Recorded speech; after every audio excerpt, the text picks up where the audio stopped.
আসসালামু আলাইকুম। আমার বন্ধুরা সকলে কেমন আছেন? আশা করি সকলে ভালো আছেন। তো আজকে আপনাদের সাথে যে বিষয়টা শেয়ার করব, এটা হচ্ছে আমার বাসার সামনের অংশ।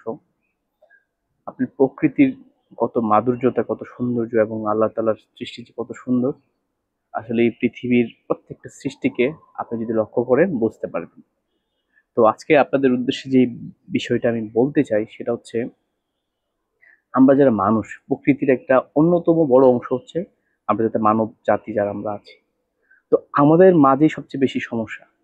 আপনি কখনো শুনেছেন যে একটা গাছ আরেকটা গাছের সাথে ঝগড়া লেগেছে, বা একটা বিল্ডিং আর একটা বিল্ডিং এর সাথে ঝগড়া লাগছে, বা আপনার কোনো মাছ কোনো মাছের সাথে ঝগড়া লাগছে?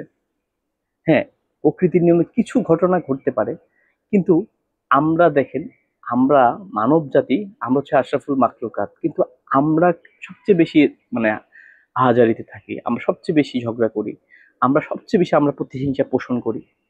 তো আসলে এই পৃথিবীটাতে কেউ বেশি দিন থাকবো না। এই পৃথিবীতে আমরা মানে খুব শীঘ্রই আমাদেরকে মানে পৃথিবী ত্যাগ করতে হবে। তো এই জন্যই আপনাদের প্রতি আবার আহ্বান থাকবে, আসলেই সৃষ্টিকর্তার স্মরণ রাখেন।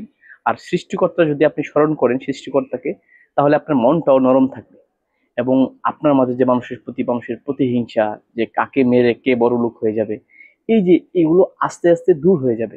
এবং চেষ্টা করুন, আপনি সিনেমা দেখেন বা আপনি ঝগড়া করেন, আপনি হিংসা করেন, আপনি গীবত করেন, যাই করেন না কেন আপনি নামাজ পড়েন। দেখবেন এই নামাজ আপনাকে একদিন এই সকল সকল খারাপ কাজ থেকে আপনাকে বিরত রাখবে। যাই হোক, আমার সাথে যারা ছিলেন সকলেই ভালো থাকবেন, সুস্থ থাকবেন, এবং চেষ্টা করুন জীবনটাকে সহজ সরল পথে পরিচালিত করতে। আসসালামু আলাইকুম।